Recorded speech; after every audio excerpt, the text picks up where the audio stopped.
어, 안녕하세요. 어, 10월 26일 목요 집회를 시작하겠습니다. 예, 오늘 주제는 무리를 걸어가는 예수. 예, 오늘 내용은 초점은 풍랑을 만난 작은 배가 되겠습니다. 제가 발표자이기도 하기 때문에 간단하게 제가 요약 한번 해보겠습니다.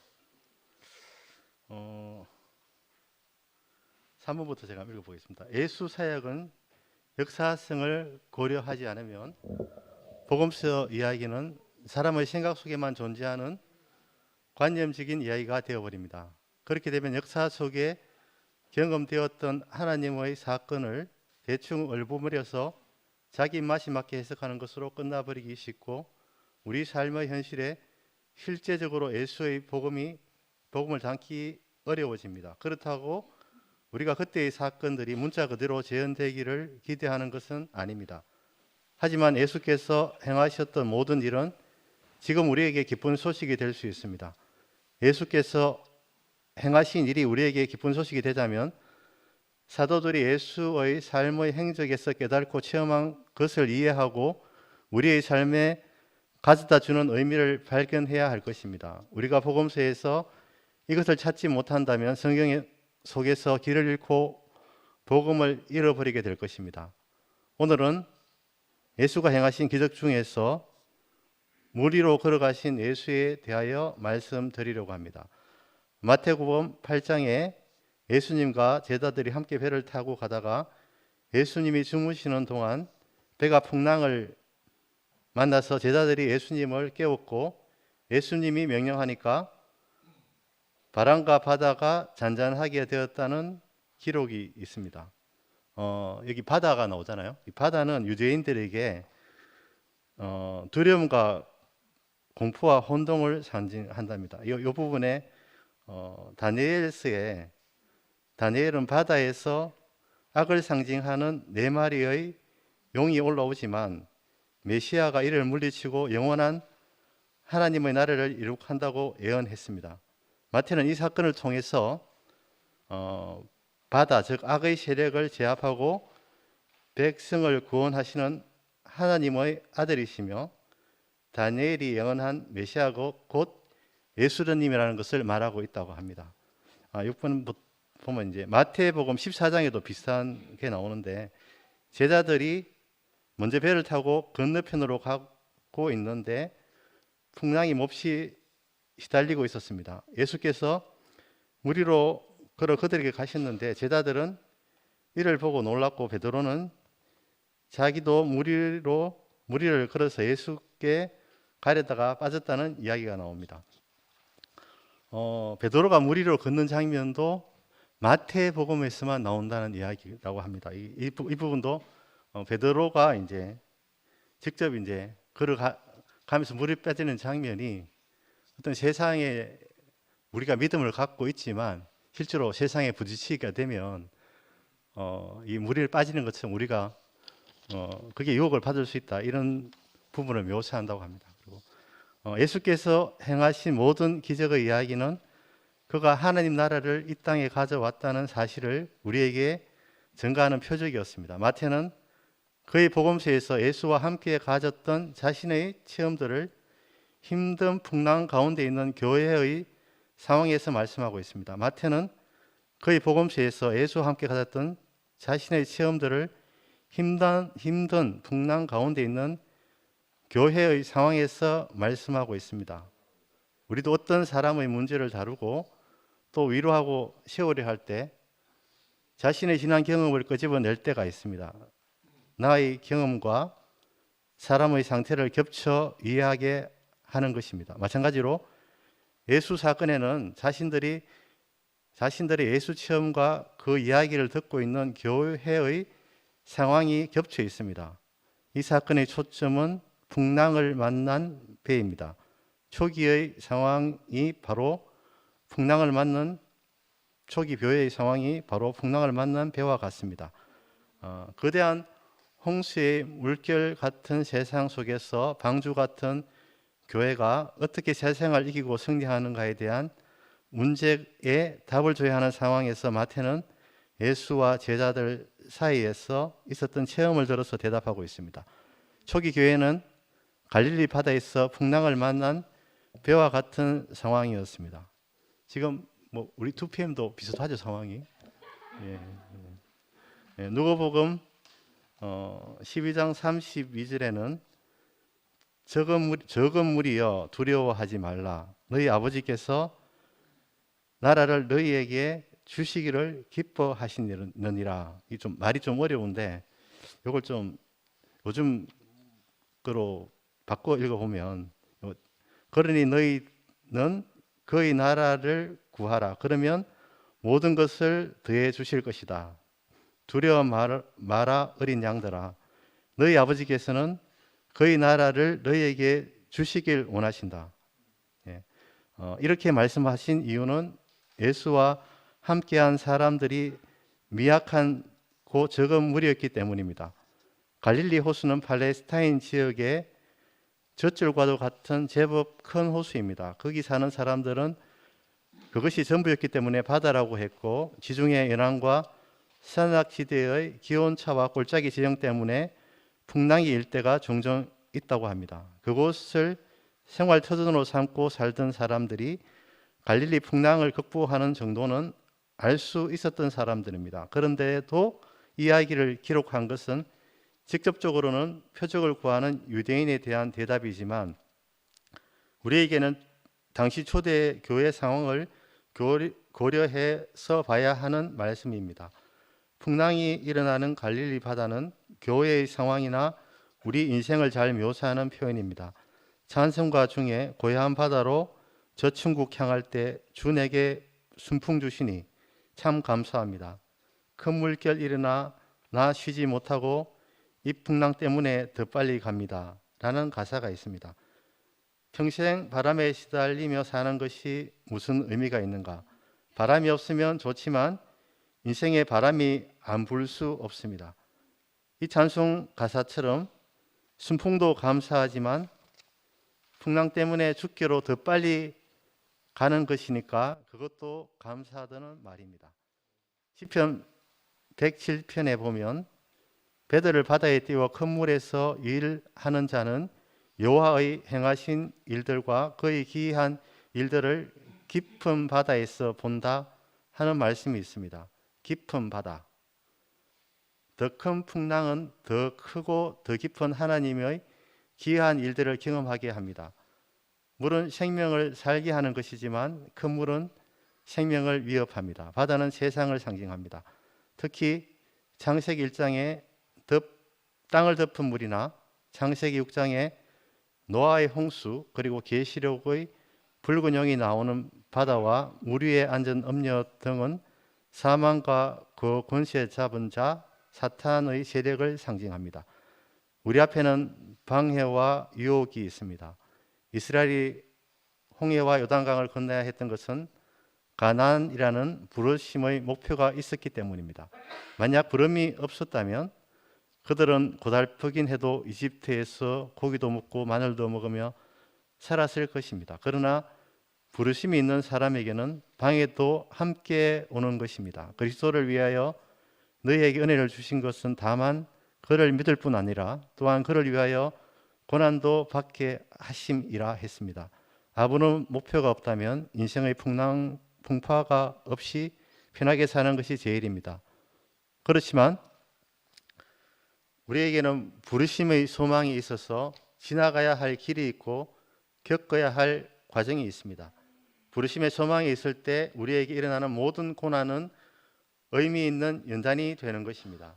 예수님이 배에 올라오자 풍랑이 잠잠했었습니다.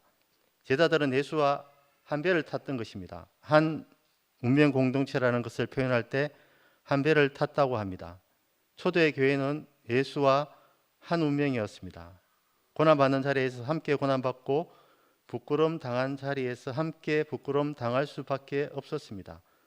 고린도후서 4장 10절에 우리가 항상 예수의 죽음을 몸에 짊어 짐은 예수의 생명이 또한 우리 몸에 나타나게 하려 함이라 하였습니다. 예수 안에는 풍랑이 없습니다. 그분 안에는 사망이 없습니다. 부활 생명 안에 풍랑이 삼킬 수 없는 생명이 있습니다. 요한계시록에 새하늘과 새 땅을 보니 바다도 다시 있지 않더라 하였습니다. 요한계시록 15장에는 불 섞인 유리바다 같은 것이 있는데 그 유리바다에 서서 하나님의 금은고를 가지고 하나님의 종 모세의 노래, 어린 양의 노래를 부르는 자들이 나옵니다. 불 섞인 유리바다라고 했는데 불이 섞였다는 것은 심판이 있다는 것을 의미합니다. 그렇지만 유리바다니까 심판이 전혀 미치지 않는 것을 말합니다. 심판을 보지만 그것이 전혀 자기에게 미치지 않는 사람, 풍랑이 있지만 풍랑과 전혀 관계없는 사람으로 있게 되는 것입니다. 그리스도와 함께 있으면 우리는 그런 경험을 하게 됩니다. 저는 이제 이걸 보면서 이 부분이 상당히 맞습니다. 그리스도와 함께 있으면 우리는 그런 경험을 하게 됩니다. 아마 이런 경험을 계속 이 모임에서 하지 되지 않을까. 저는 지금도 하고 있고 이 풍랑이 없는 이 목요 모임이 저는 경험하고 있는 것 같습니다. 주님을 찬양합니다. 감사합니다.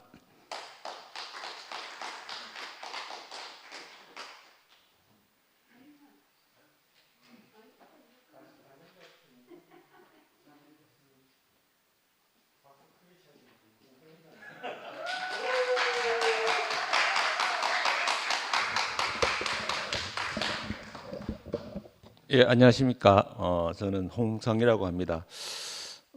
저는 이제 그 96년도, 97년도에 교회에 와서 그때부터 지금까지 계속 자리를 채우는 자로서 역할을 충실해 왔습니다. 바깥에도 이제 간증도 별로 안 하고 계속 자리에 앉아서 그 교회 한 구성원으로서 제가 계속 있었던 것에 만족을 하고 그렇게 살아왔었는데요. 오늘 이런 기회가 주어져 가지고 참 당혹스럽고 그렇습니다. 그래도 이제 와야 한다 하니까 태오필 형제가 와야 된다 하니까 또 주백자매가 가야 된다 하니까 왔고요. 왔습니다. 저희 목사님께서 예수의 생애에 대해서 말씀하시면서 이번에 이제 무리를 걸어가는 기적에 대해서 말씀을 해주셨는데요. 저는 이제 예수 구약에 대해서는 제가 그 성경을 잘 읽어보지도 않고 그래서 잘 몰랐어요. 모르다가 이제 신약 쪽은 그래도 과거에 이제 그 성당에 다니면서 이제 신약에 대해서는 이제 신부님 말씀도 듣고 해서 조금 많이 이제 조금 익숙해져 있는 그렇게 되었습니다. 그래서 성경을 가장 이제 신약에 대해서 가장 잘 읽어본 게 저희 어머니께서 돌아가시기 직전에 의식이 오락가락 하실 때가 있었어요. 그때 병원에서 이제 우리 어머니가 독실한 가톨릭 신자였으니까 이제 내가 의식이 오락가락 하시는데 내가 해줄 수 있는 거는 성경을 읽어주는 것밖에 없겠다. 예수에 대한 성경을 읽어주는 것밖에 없겠다 싶어가지고 거의 병원에서 이제 어머니 손을 잡고 계속 성경을 읽어줬어요. 계속. 그러다가 이제 그게 이제 어머니한테 이제 어머니의 마지막 생에 가장 안식을 줄 수 있겠다 싶어서 지금도 생각해봐도 잘했다고 생각하면서 제가 그 성경을 읽으면서도 예수의 생애에 대해서 조금 깊게 생각해봤던 그 시기였던 것 같습니다. 그런 시기가 이제 지나고 난 다음에 지금 오늘 다시 이제 성경에 대해서 성경 안에 나와 있는 예수에 대해서 이제 목사님 말씀 몇 번 들으면서 이제 생각을 해봤어요. 그래서 예수의 기적이라 그래가지고 복음서에 예수의 기적이 몇 번 나와 있는가 한번 그 인터넷에 찾아보니까 예수의 기적이 이제 사복음서에 37번 예수께서 기적을 행하셨다고 이제 나오더라고요. 그 중에 이제 사람을 살리거나 고치거나 이런 뭐 안전뱅이를 뭐 일어서게 하거나 이런 게 27번 정도 되고요. 그다음에 이제 사람을 이제 사람한테 오병이어처럼 사람한테 먹이거나 그다음에 고기를 많이 잡게 준다거나 뭐 이런 그 먹는 거에 관련된 거가 5번. 이거 이제 바다를 잠잠하게 하는 거 요게 한 2번 정도 날씨를 잠잠하게 해주거나 바다를 잠잠해 주는 게 2번 정도 있고 나머지 기타 5번 정도 되는데요. 다른 거 보면 이제 사람을 살리고 고치고 먹이고 이런 쪽에 이제 사람의 어떤 그 육적인 만족, 육적인 평안을 주기 위해서 이제 기적을 행하셨는데 바다를 잠잠하게 하셨다는 것은 예수 안에 있으면 그 평안을 얻는다. 예수 안에서는 풍랑이 없다라는 것을 직접 보여주시기 때문에 사람의 마음에 대해서 그 사람의 마음을 잠잠하게 해주는 편안하게 해주는 그런 기적이었다고 생각하고 있습니다. 그래서 단순히 육적인 어떤 그 좋은 그거보다는 좋게 해주는 것보다는 사람의 마음에 대해서 좋게 해주는 함으로써 좀 더 우리 사람들한테 좀 더 큰 의미로 다가오지 않았나 그렇게 생각을 합니다. 이제 그러면은 예수께서 그 당시에 그렇게 그 많은 기적을 행하셨고 뭐 육적으로나 심적으로나 이제 안식과 평안을 줬는데요. 지금 나하고는 무슨 상관인가? 지금 나한테 있어서 기적은 무엇인가? 그게 중요할 것 같아요. 중요하다고 생각을 합니다. 하는데 지금 뭐 보통 이제 저는 목요일이면 대부분의 날들이 회식을 하면서 막 술을 먹으면서 이렇게 지내는 날이 목요일날 저녁인데 제가 이제 이 교회에 와가지고 앞에 나와가지고 술도 안 먹은 상태에서 이렇게 있는 게 저로서는 기적입니다. 이것도 기적이고 근데 제가 이제 어렸을 때는 이제 성당에 다녔으면서 이게 나이가 이제 청년이 되고 하다 보니까 하나님 믿는 건가?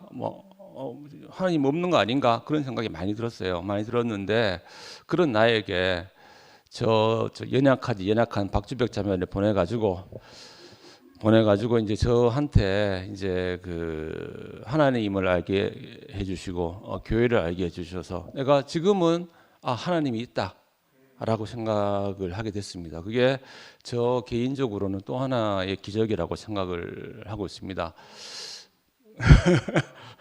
근데 이제 기적이라고 생각하고 있고요. 그런데 이게 있습니다. 하나님께서 저를 부르셨어요.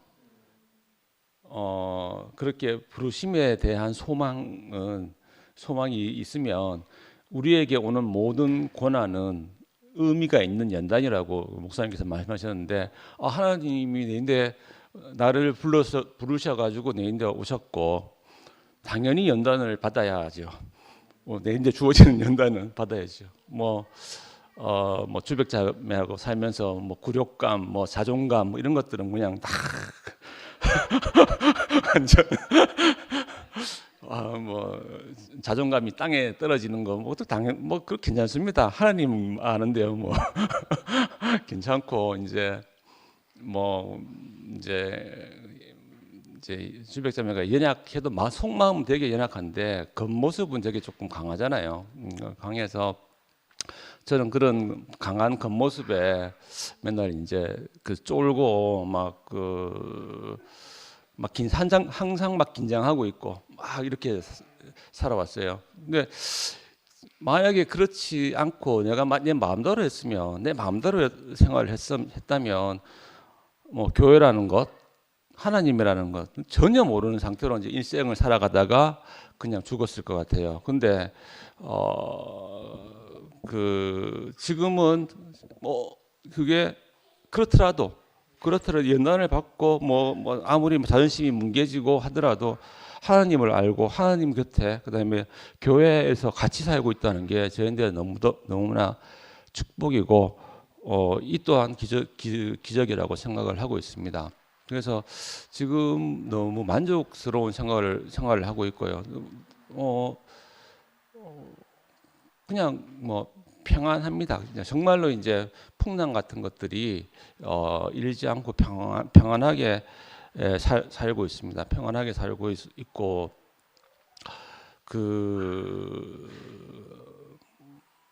이런 말씀드리기가 조금 하지만 하나님은 이제 어디에나 하나님은 같이 계신다고 생각합니다. 물론 지금 여기 2PM에서도 있고 함께 가는 교회에도 하나님이 같이 계시고 오전 교회에서도 같이 있습니다. 사람들이 모를 뿐 사람들이 잘 내가 같이 있구나, 하나님이 와 계시구나 라는 것들을 잘 인식을 못할 뿐이라고 생각합니다. 하나님께서 여기에만 뭐 일방적으로 뭐 축복을 주시고 뭐 구원을 하시고 그러시는 게 그렇게 그 속좁은 분이 아니실 거라고 생각을 하고 있기 때문에 어디에나 우리가 가는 걸음걸음 어디에나 하나님 옆에서 하나님이 우리를 지켜보고 계시고 우리를 하나님 나라로 인도를 해주시기 위해서 있다고 생각을 하고요. 그런데 이제 사람들이 이제 저를 비롯한 사람들이 그 하나님이 있는지를 모르는 것, 하나님을 항상 등지고 하나님이 여기서 막 부르는데 나는 이쪽만 보고 이렇게만 보고 있어서 하나님의 존재 자체를 모르고 살아갈 수가 있다고 생각합니다. 그래서 한 번만이라도 뒤돌아보면 나를 기다리시고 나를 받아줄 준비를 하고 계시고 하시는 하나님의 하나님을 볼 수가 있고 그 은혜를 은혜를 받을 수 있다고 생각을 합니다. 저 같은 경우에는 뭐 주백자매가 저희 하나님으로 와서 그렇게 좀 더 쉽게 하나님을 볼 수 있는 기회가 생겼는데요. 거기서 너무 이제 조금 여기가 정답이다, 여기만 정답이다 보다는 여기도 정답이다. 같이 살아가는 이 교회 안에서 여기도 정답이다라고 생각을 하면 더 좋을 것 같고요. 교회 안에서 이제 같이 살아가는 것들이 참 행복합니다. 행복하고 저하고 저기 뒤에 계시는 김상도 형님하고 전혀 관계가 없을 것 같잖아요. 전혀 관계가 없을 것 같은데 제가 이제 그 대우교회 처음 와가지고 교회 처음 와서 이제 그 건전 선생님 따라서 주백이가 건전 따라서 오고 그 다음에 뭐 그때 건전 선생님하고 저희하고 나이 연배가 차이가 나니까 이제 조금 쉽게 적응을 하라고 교회 안에서 그 김문국 형님을 소개시켜 주셨어요. 그래서 그 집에 가서 이제 삼겹살을 이제 그 구워 주시더라고요. 그때 이제 그 김상도 형님이 오셔가지고 같이 이제 밥을 먹으면서 그 눈물로 그 간증을 하시는 거 보고 저는 그때 참 충격이었어요. 어떻게 처음 보는 사람 앞에서 저렇게 사람도 두 사람밖에 없는데 두 사람 이렇게 나 주백 그다음에 은국이 형님 그다음에 덕난 누나 상도 형님 그래서 5명 있는데 어떻게 처음 보는 사람 앞에서 그렇게 적나라하게 얘기하면서 눈물을 흘리면서 얘기할 수 있는 그때 이제 대구교회라는 데가 참 내가 정말 와볼 가치가 있고 와볼 이 교회 안에서 살면 살 수도 있겠다라고 생각을 하게 된 계기가 됐어요. 물론 뭐 그 뒤로는 뭐 별로 아는 척도 안 하고 막 축구하러 한 번씩 가면 막 욕하고 막 그래가지고 그다음부터 안 가고 막 그랬는데 그래도 그 상도 형님의 그 첫 첫 번째 그 자리에서의 그게 저한테 그때 억수로 큰 내리에, 그러니까 이 교회 안에서 여러분들이 뭐 저는 항상 자리만 지키고 있었던 사람이라서 별로 관계도 안 하고 했지만 하나하나 알고 보면 이런 기억과 역사들이 막 그 다 박혀 있습니다. 박혀 있어서 이게 이제 이렇게 하나님 나라 교회가 이런 데다라는 생각이 많이 들었습니다. 많이 들어서 좀 너무 예수 안에서 풍랑이 없이 예수 안에서 살아가고 있는 지금이 너무 좋고요. 네, 사랑합니다.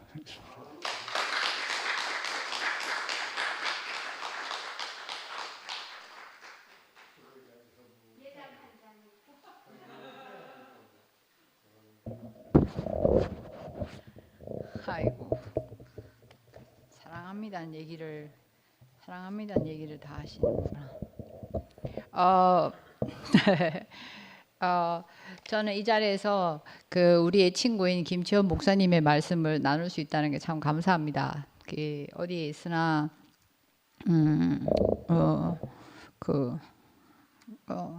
그러고 있는 우리가 참 기특하다는 생각이 들고, 그 적으신 것 중에 아까 우필 형제가 다 해서 저도 좋았던 단어들이 목표가 있다, 부르심의 소망, 지나가야 할 길과 겪어야 할 과정, 그것들이 다 연단이다. 그 단어들이 참 좋은 말들이었고요. 사실 일요일날 말씀 듣고 즉흥적으로 와서 쫓아와서 하는 건 하는데, 이렇게 정리해서 하는 거는 제가 스타일이 아닌 걸 알았어요. 뜨거워져야지 뭘 하는데 이거를 뭐 억지로 해라 하는, 이거는 저 참 영광스러운 자리이지만 전 질문을 하고 싶었어요. 여러분은 무리를 걷고 계십니까? 오, 그래요? 무리를 걷고 계세요? 대단하십니다. 저는 처음은 무리를 걷는다 생각하니까, 무리를 걸으면 발은 젖잖아요. 발은 젖죠.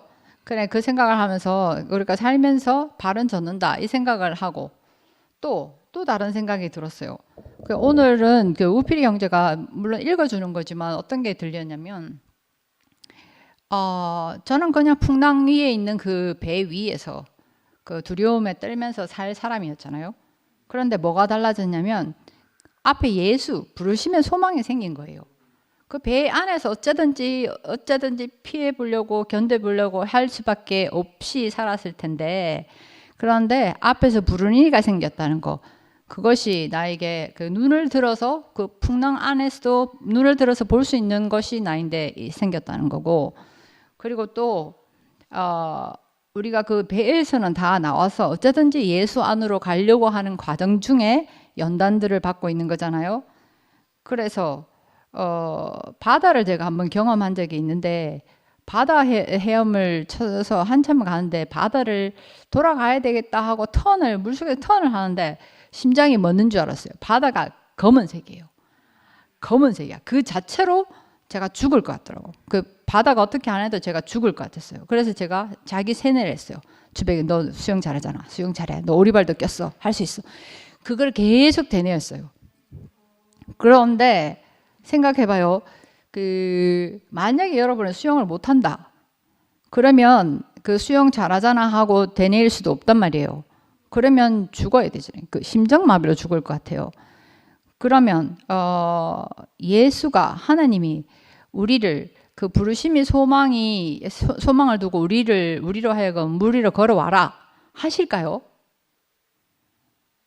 안 하실 것 같아요. 안 하실 것 같아요. 저 어릴 때는 그렇게 생각했어요. 이러저러한 환경을 주고서도 네 나를 찬양해라. 정말 참 무서워서 말은 못하지만 참 더럽다 이런 생각하고 했을 거예요. 근데 무리를 걸어와라. 그래야지 네가 믿음 있다고 하겠다. 그렇게 안 하실 것 같아요. 그래서 저는 뭔 생각을 했냐면, 일단 저는 저에게 구원이 그거였어요. 부르심의 소망이 있다. 그 풍랑이 있는 배 위에서 내가 쳐다볼 사람이 있다. 쳐다볼 목표가 있다. 그의 나라가 이 땅 위에. 그 안에서 그 교회 안에서는 최소한 그 안에서 그 하나님의 목표인 그의 나라가 이 땅 위에 그 안에서 일어나는 과정들을 연단이라고 생각을 하고 그 안에서 저는 그 풍랑이 있는 거예요. 저는 이렇게 봤어요. 그 풍랑이 일잖아요. 그 풍랑이 일어요. 풍랑이 일면 그게 난 줄 알았어요. 그 풍랑이 난 줄 알았어요. 그래서 소스라치게 놀라고 두려워하고 했었어요. 그 풍랑이 나가 아니었어요. 풍랑이 나가 아니고 이 교회 안에서도 이것도 마찬가지로 사회생활이기 때문에 저는 어려웠어요. 어려웠는데 그 물이 있으면 던져요. 뭐도 던지고 돌파매질도 하고 뭐도 던지고 바람이 불어서 말리기도 하고 그렇게 하면서 저는 그 무리를 걷는 것이 아니라 그 묻이 드러난다고 생각해요. 처음에 던지면요, 그 물 속에 있는 땅으로서는 큰 게 오면 붕덩하면 놀랄 거 아니에요. 뭐 내가 상하는 것 같이, 내가 다치는 것처럼. 근데 그게 아니고 그러한 던져진 것들이 바람들이 그 던져진 것들을 그 물을 메우고 바람이 물을 날려서 그 묻이 드러나게 해서 그 동안에 던져진 모든 것들 중에 생명도 있지 않겠어요? 그 묻이 드러나는데 그 던져진 쓰레기 같은 그런 말들이나 행동들이나 이런 살아오면서 있었던 일들이 다 합하여 그 물에서 묻이 드러나게 해서 그 중에 생명은 살 수 있는 기회를 얻는 거죠. 그래서 교회 안에서 일어나는 일들이 저는 성격적이다 정도도 했지만 그 물이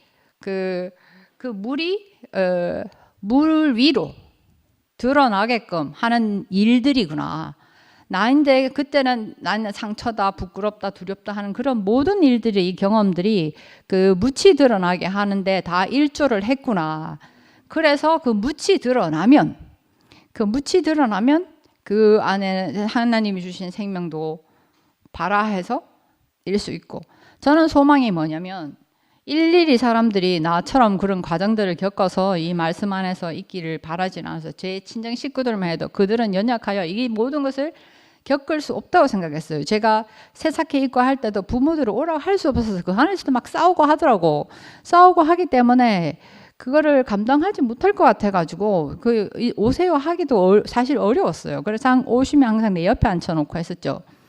그런데 저는 소망이 뭐냐면 그 묻이 드러나서 그 모세 때 홍해를 가는 것처럼 그 묻으로 드러난 나를 사람들이 그냥 밟고 지나갔으면 좋겠어요. 더 이상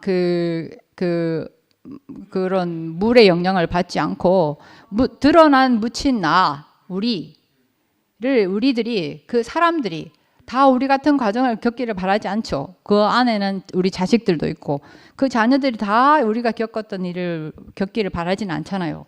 하나님도 그러실 거라는 생각이 안 들어요. 그래서 우리로 인해서 드러난 그 묻으로 홍해가 갈라져서 사람들이 하나님을 경배하는 길로 곧장 갈 수 있도록 우리가 그 드러난 묻이 되는 날이 오기를 기대하고 그리고 그 부르심의 소망이라는 것이 저는 개인적으로 그 하나님의 입장, 아버지 입장에서 사람들을 보는 눈을 갖고 싶어요. 여기서 이렇게 사람들이 있지만 저는 소그룹에서도 누구는 안 왔으면 좋겠는 사람들이 있어요. 그러면 어떻게 돼요? 나는 그렇다 하지만 그 있는 사람들은 나로 인해서 제한을 받잖아요. 나로 인해서 하나님이 제한받고 나로 인해서 내 모임에 있는 사람들이 제한을 받는 걸 저는 원하진 않아요. 그렇지만 제가 어떤 불편한 사람이 있으면 그 사람을 못 봐요. 계속 이쪽 보고 얘기해요. 그러한 나 자신이 그 하나님의 입장에서 완전한 하나님 입장에서 있는 사람이라는 생각이 안 들어요. 그래서 저는 부르심의 소망이라는 것이 그의 목표를 생각했을 때 그 아버지 입장에서 우리 부모 입장에서 우리 정기민기가 사이좋게 지내기를 원하는 것처럼 아버지 입장에서 나를 지으시고 기뻐하신 그 하나님이 다른 사람 두 사람들 또는 사람이 아닌 만물들도 다 기뻐하셨을 거라는 걸 안단 말이에요. 머리로는 알아. 하지만 눈을 외면하고 싶은 사람들이 있어요. 그래서 내가 내 자식들에 대해서 엄마 마음인 것처럼 그 모든 만물, 사람 포함 만물들에 대해서 그 지으신 이의 그 입장에서 그것을 헤아릴 수 있을 만큼 내가 성숙하고 싶다. 그 소망이 있거든요.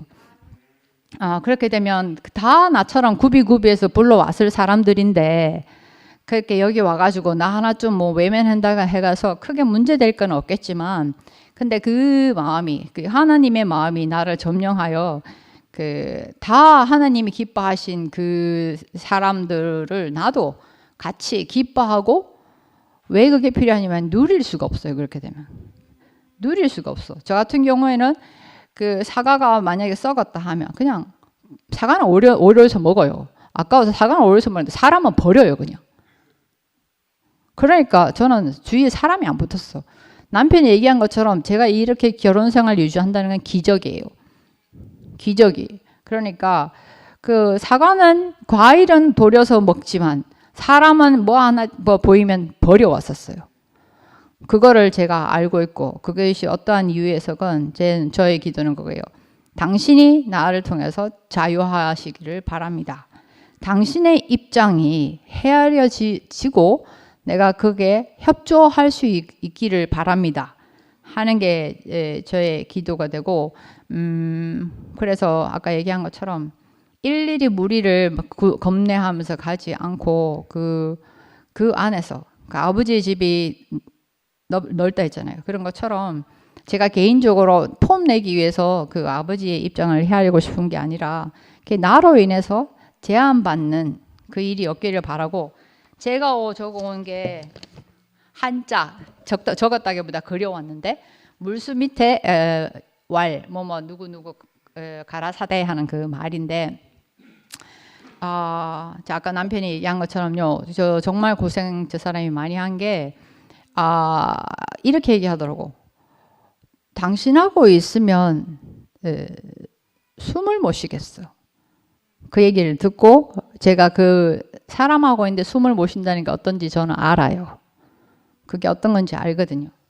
그때 제가 보내주기로 일단 마음을 먹었어요.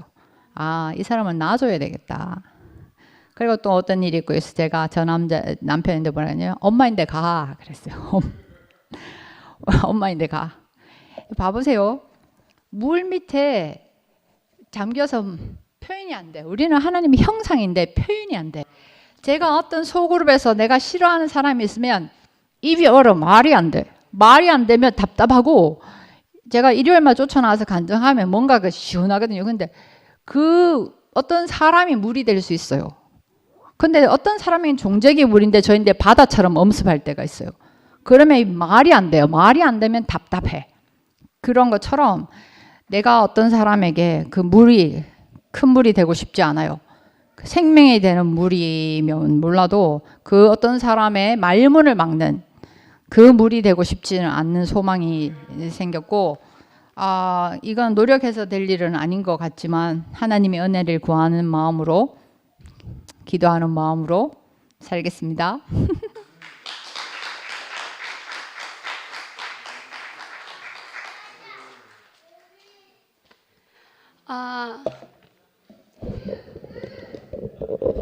제 다음에 영수 오빠 나올 것 같습니다. 제가 지금 나온 이유는 주백이니 때문에 나왔습니다. 왜 나왔냐면 저는 한 번도 성경을 봤을 때 예수께서 무리를 걸어오라고 했을 때 그냥 그 무리라고 생각했지 그 물이 곧어져서 무스로 드러난다는 것을 와 이렇게도 되는구나라고 놀랐습니다.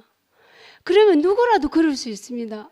아까 주백 언니가 여기 물 위에 걷는 사람 있습니까? 했더니 전부 다 오빠도 손 들고 막 그랬는데 나는 아닌데 근데 나는 이제 그럴 수 있습니다. 무치 드러났기 때문에 이렇게 우리에게 걸을 수 없는 길을 무치로 드러나셔서 누구라도 어떤 사람이라도 어린아이일지라도 다 걸을 수 있게 하는 것이 이게 아버지의 마음이 아닌가라는 생각을 했습니다.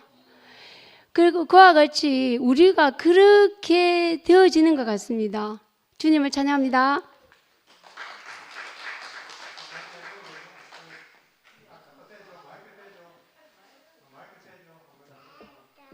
아가다 따뜻한 하다 아멘.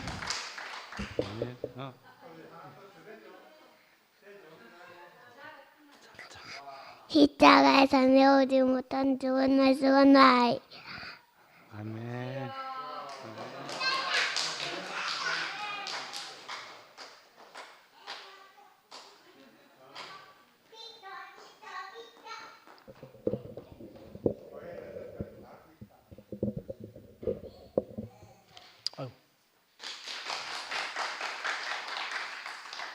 예, 송영수입니다. 뭐 숨결이가 왜 내가 나올 거라고 예상했는지 모르겠지만 그 아까 조금 전에 상거형님 밥 먹으면서도 네가 일바다로 나가겠네 이렇게 하시더라고. 내가 이제 요동치 않는 나라, 진동치 않는 나라 요즘 계속 그 간증을 하니까 오늘 말씀에서 이제 예수가 있는 자리, 그 제자들은 풍랑이니까 요동을 했지만 전혀 요동치 않고 진동치 않는 사람이 있었다. 올 한 번은 그 수목원에 이제 운동 갔는데 거기서 주백이를 만났어요. 마치 주백이 만나서 이제 한 3개월 전인데, 야, 모세가 40년 동안 우리를 모세가 40년 그 광야를 그 백성을 이끌었듯이 지금 우리 교회 혼란이 여호수아 갈렙이 나타나야만이 요단강을 건널 것 같은데 네가 볼 때는 여호수아 갈렙이 누구일 거냐 이렇게 딱 하니까 주백이가 딱 이래 보디만은 왜 여호수아 갈렙을 기다립니까? 오빠가 여호수아 갈렙이 되면은 즉시 끝나지 않습니까? 이리 이야기하는 거라. 와, 그래가 내가 주백이를 우습게 좀 봤는데 완전 내가 그러니까 이제 올 이 말씀에서도 내가 여호수아 갈렙이 되면은 그 자리에 있으면 인도자가 이제 되고 어떠한 자리에도 진동치 않고 요동치 않는 그 사람이 된다. 인지 바람이 없으면 좋겠지만 인생에 바람이 안 불 수는 없다. 올 말씀에서도 항상 바람은 어디서 와서 어디로 가는지 알 수 없지만 항상 바람은 불고 있고 그 바람으로 인해서 이제 바다는 항상 풍랑이 인다는 거죠. 우리는 거기에서 자유할 수 없었는데 이 복음으로 인해서 그 바다가 이제 끝이 나는 풍랑에서 완전히 끝나는 그 자리가 우리에게 왔구나. 그 주백이가 그때 자신이 여호수아 갈렙이 되면 모든 혼란이 끝나고 요동함이 끝난다. 그 말이 오늘 말씀을 딱 보는데 그 주백이가 그때 답을 냈구나. 그러니까 신약에 와서는 예수가 이제 그 자리에 있었다는 거죠. 그 자리에 있는데 그 풍랑이 일고 배가 요동을 치다가 예수가 오니까 그냥 그 바람도 잠잠케 되고 바다도 잠잠케 되었더라. 그리고 예수의 자리에 내가 그 자리 가면 그 모든 상황들이 이제 종료가 되고 요동함도 끝나고 풍랑도 완전히 끝난다는 거죠. 그리고 내가 이제 어디 있느냐? 그 제자들 자리에 있을 때는 항상 요동을 하고 진동하지만은 예수의 자리로 오는데 그 많던 알 수 없던 그 바람들이 끝나고 요동함이 이제 풍랑이 완전히 끝나게 된다는 거죠. 그리 이거 참 이 말씀을 보는데 그 아까 찬송가에도 부르는데 이 풍랑 때문에 죽게로 더 빨리 간다 이래 찬송을 했는데 이 풍랑으로 인해서 우리는 알 수 없지만 일어난 일들이 교회에서도 이 풍랑으로 인해서 더 그리스도를 예수를 더 깊이 이제 알게 되는 그런 과정 속에 있구나 우리가. 우리가 제자의 자리에 있을 때는 항상 요동을 할 수밖에 없고, 그리 뭐 바다는 세상이라 했잖아요. 세상은 항상 바람이 있기 때문에 요동을 하는 거다. 가는 곳마다 바다는 요동을 바람으로 인해서 풍랑이 일고 출렁이 있는데, 우리는 그 세상에서 완전히 다른 자리, 예수가 그 자리를 우리에게 보여줬고, 우리가 그 예수를 깊이 발견하고 내가 그 자리로 포함되는데, 내 인생은 진동치 않고 요동치 않고 어떤 바람에도, 그 인생에는 이런 일이 저런 일이 항상 있지 않습니까? 그죠? 목사님 말씀에서도 있지만은 그 일들로부터 완전히 자유케 되는 그러한 자리가 우리에게 오고 있고, 그걸 또 말씀하고 있구나, 이렇게 알아지고, 우리를 진동치 않는 나라, 그 상거 형님 자주 이야기하면 하나님 나라, 하나님 나라는 진동치 않는, 그리고 어떠한 뭐 일이 엄습해 오더라도 전혀 그런 일들로부터 자유하는 자리, 그 자리를 우리에게 열어줘서 너무 감사하고, 이 자리로 하나님 나라 안으로 우리를 인도하신 주님을 찬양합니다.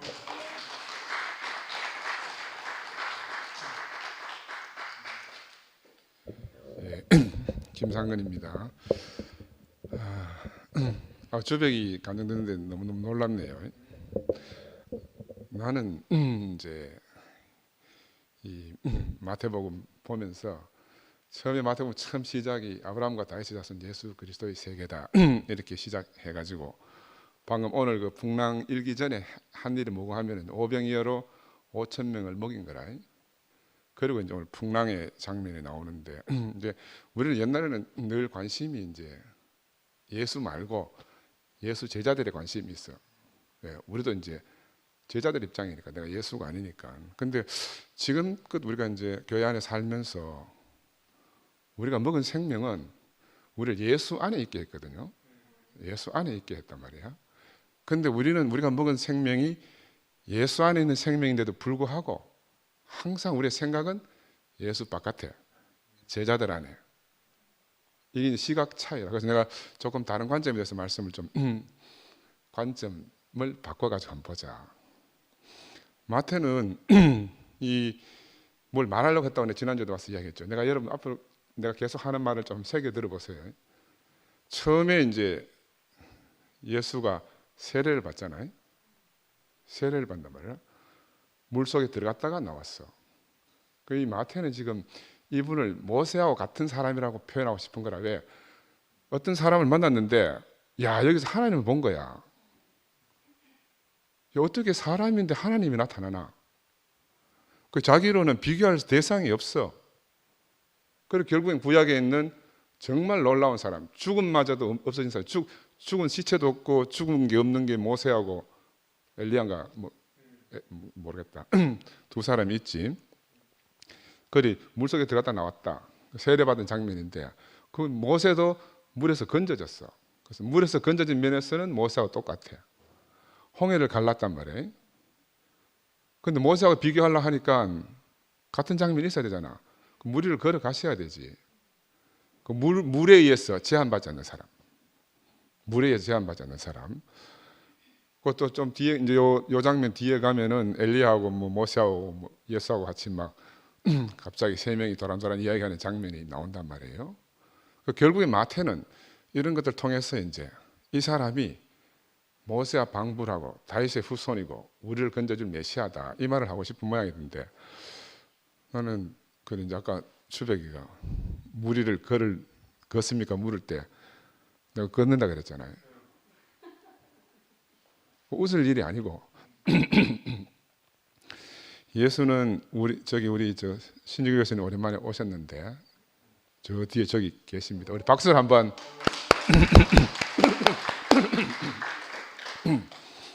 내가 이때까지 들은 말씀은, 그러니까 아까 이제 성의도 뒤에서 하나님이 부르신다고. 우리는 자꾸 이제 하나님 하면 바깥에 있으니까 저 하늘 위에 있든지 저 뒤에 있든지 이렇게 생각하잖아요. 저 뒤에 어디 있든지. 그 아까 영서도 이제 계속해서 예수 안으로 이제 예수 옆으로 이제 가서 배에 타니까 이 예수는 계속 객관적으로 있는 대상이라고 생각이 드는데 나는 이열래 목사님 만나고 대구에 와가지고 한 번도 이게 분리가 된 적이 없어요. 분리가 된 적이 없어. 우리가 누리는 생명을 우리 형제들이 정말 제대로 알았으면 참 좋겠다는 생각이 들어요. 그래서 우리 틸리는 그런 걸 갖다 뭐라 했는가 하면 저 하늘 위에서 찾지 말고 더 깊은 곳에서 찾자. 그 다른 말로 말하면 내 안에 내가 모르는 내가 인식 범위를 벗어나 있는 더 깊은 곳에 계신다. 더 깊은 곳에 계신다. 그 이미 하늘 위에 안 계시는 건 우리 다 알잖아. 이렇게 우주선도 가보고 해도 하나님 안 계시니까 하늘 위에 없단 말이야. 하늘 위에 없으면 저 뒤에도 없는 거라. 그러면 하늘 위에도 없고 저 뒤에도 없으면 그럼 어디 계시노? 예수 안에 있는 거잖아요. 예수의 생명 안에 있는 거다. 나는 그래, 우리가 내가 아무리 생각해도 너무너무 놀라운 생명을 우리가 받고 살아요. 단지 우리의 인식이 제한돼 가지고 우리가 언어가 제한돼서 이것을 이제 막 펼쳐서 말할 수 없는 건데 아까 주벽에 나와서 아버지 같으면은 그 무리를 걸으라 하겠냐 말이야. 그 진짜지.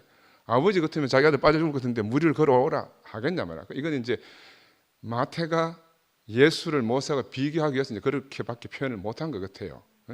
나는 그런 의미에서는 야 선악과를 먹었다고 우리가 다 죽을 죄를 져가지고 예수가 십자가 못 박혀 죽어서 희생제물로 드려져야 되는가? 이것도 우리 그런 생각 해볼 수 안 있어요? 선악과 따먹었다고 정말로 우리가 죽어야만 될 큰 죄고 그 죄 때문에 하나님 사랑하는 아들 예수가 십자가에 못 박혀 우리 대신 죽어야 될란가? 우리 한 번도 그런 생각 안 해봤잖아. 그래서 나는 우리 목회 모임이 좋은 게 우리가 얼마나 자유로워요. 아무 생각이나 할 수 있고 아무 말이나 제일 처음에 윤채가 이거 하면서 아무 말 잔치라고 그랬잖아요. 아무 말 잔치. 그럼 다 새롭게 한번 생각해 볼 수 있는 문제다. 새롭게 생각해 볼 수 있는 문제다. 왜냐하면 성경에 분명히 나와 있잖아. 누가 부모가 생선을 달라고 하는데 뱀을 주겠냐 하는 거라. 그런 아버지 마음이 성경에 표현되어 있는데 그런데 창세기는 선악과 먹었다고 다 죽어야 된다고. 다 죽일 수는 없으니까 예수 한 사람만 죽이자. 나는 이거는 조금 못은 같다. 그래서 나는 그러면 결국은 뭔가 말하려고 우리한테 이런 성경이 쓰여졌을 것 아니겠나. 뭔가 제가 알아진 바로는 저는 의사니까 사람이 태어나면 우리 지금 지우가 12월달 되면 3살인데 그전에는 이름을 가르쳐 줬거든. 김지우. 그러니까 항상 지를 말할 때 김지우라고 이야기해. 근데 이제 어린이집 가고 얼마 안 되지만 지금부터 내가 가는 거라. 자아의식이 생긴 거예요. 자아의식이라는 거는 너하고 나하고 분리되는 거라. 그치? 우리가 선악과를 먹었다 하는 거는 결국엔 하나님과 내가 분리되고 자연과 내가 분리되고 사람과 사람이 분리됐다는 말이거든. 근데 이게 정상적이라. 왜냐하면 사람이 정상적으로 태어나서 사람이 되면 자아의식이 생기는 거라. 자기를 보존하기 위해서. 그게 선악과라. 자아의식이 생긴단 말이에요. 근데 예수를 보니까는 예수는 그런 의식이 없어. 그래 십자가까지 자기 생명을 내어주셨으니까 우리하고 다른 차원에 살잖아요. 자아의식은 자기를 보존하는 차원인데 본능은 동물처럼 사니까 본능이고 본능에서 이제 발전하면 자아의식이 생기는 단계잖아요. 애가 태어나면 본능적으로 살다가 그래서 평생 자기를 위해 살 수밖에 없는데 예수는 우리를 다른 세계로 불렀단 말이에요. 나는 이걸 하나님 의식이라고 말하고 싶어요. 그래서 선악과의 세계는 이렇다 그러면 이 선악과의 세계 바깥은 무한 거라. 무한하고. 그래서 생명의 세계로 탁 열려지는 거예요. 그래서 이게 참 내 혼자서 지금 생각해보면 이거 너무너무 놀랍구나. 예수는 결국 어디서 아까 부른다 해서 성경이 부른다 어디서 불렀나? 생명의 세계에서 우리를 불러낸 거라. 선악의 세계는 끊임없이 자기를 보존하려고 하는데 이 생명의 세계는 너무너무 넓어가지고 아까 이제 2PM이나 11시나 우리나 다 여기도 생명이 있고 거기도 생명이 있고 다 있단 말이에요. 그 왜? 우리가 그 존재 깊은 곳에서 다 연결되어 있으니까. 그래 하늘에서 하나님 안 찾고 우리 속에서 찾게 되면 우리 속의 기본이 근본이 되는 것은 존재 근본은 다 연결되어 있어요. 그래 온 우주 삼라만상이 다 연결되어 있으니 불교도 연결되고 뭐 마음에도 연결되고 다 연결돼야. 야 그래야 이게 만유의 주가 되지. 그리고 요즘 야 우리를 정말로 놀라운 세계로 하나님이 이끌어 가시는구나. 예수는 내가 누차 말씀드리지만 벽을 허문 분이에요. 벽을 허문 분. 그러니까 육지와 바다의 지금 경계를 허물어 버린 거라. 그러니까 예수는 육지가 따로 있고 바다가 따로 있는 거 아니에요. 배가 따로 있는 게 아니라니까. 제자들은 배는 다르고 바다 다르고 육지가 달라. 경계가 있기 때문에 빠져 죽을 수밖에 없는데 경계가 없고 분리가 안 되는 사람은 어디나 똑같아. 아까 주bek에 이야기했잖아. 그 물이 걷어지면 땅이 된다고. 근데 우리가 바로 그런 세계로 부름을 입고 온 거예요. 형제 여러분. 우리가 지금 어마어마한 세계 속에서 살고 있다니까. 세상에 이런 생명의 세계를 누리는 사람들은 지금까지 나는 만나본 적이 없어. 내가 이 길을 떠나지 못하는 것도 이런 생명 때문에 떠나지 못하는 거라. 이런 생명 때문에. 야, 그래 선악의 세계도 자꾸 이분법적으로 막 이쪽은 선악, 이쪽은 생명 이렇게 생각해가면 해결책이 없어요. 그런데 축구공처럼 생겼는데 축구공 안에는 선악과라 그러면 축구공 바깥은 전부 다 생명의 세계라. 그리고 공 껍질만 깨고 나오면 우리 영서가 늘 이야기하지 병아리가 껍질만 딱 깨고 나오면 온 천지가 자유 안에 생명의 세계라니까. 우리가 그 좁은 세계에 살지 말고 넓은 세계로 튀어나와야 되잖아. 그죠? 야, 그래 이 생명의 세계라는 것이 우리를 하여금 한없이 펼쳐진 이 생명의 세계를 마음껏 누리도록 예수가 오셔서 나는 진짜 예수밖에 요즘 관심이 없어요. 그래서 이제 형제 여러분들은 제자들에 대해서 관심이 나는 예수가 어떻게 우리하고 똑같이 사람으로 죽었으니까 사람은 살았을 거란 말이야. 근데 사람은 살았는데 어떻게 제자들은 거기서 하나님을 받는가? 나 이게 정말 궁금한 거라. 그게 정말 궁금해요. 우리는 선악의 세계 안에서 자아의식 속에 갇혀가지고 자기 중심적으로 살 수밖에 없는데 어떻게 예수는 그 생명의 세계에서 경계선 없이 누구한테든지 다가가고 누구한테든지 열려있고 심지어 자기 생명도 그렇게 스스럼 없이 내어줄 수 있는 그런 사람으로 살았는가. 이게 이제 우리가 앞으로 두피아만에서 우리가 밝혀내야 될 비밀입니다. 왜냐하면 똑같은 사람이잖아. 예수가 그래 살았으면 나도 그래 살아야지. 그죠? 주님을 찬양합니다.